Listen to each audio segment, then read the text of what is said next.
Hello and welcome to my channel English T&L. My name is Susie. This is a short video for you to practice how to write the letters of the English alphabet, both uppercase and lowercase. Please get some lined paper and a pen or a pencil and get ready to start. A, B, C, D,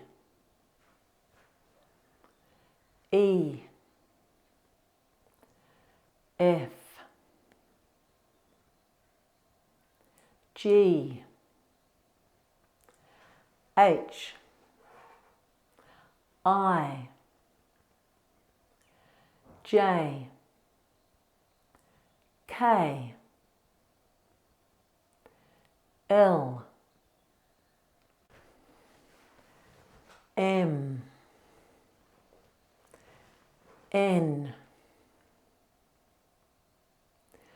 O, P, Q, R,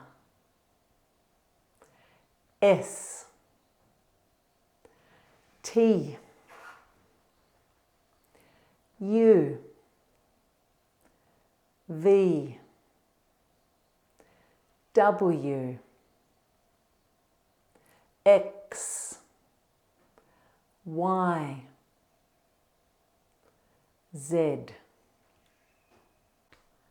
If this was helpful for your learning, please hit like and please help me to help you by subscribing to my channel.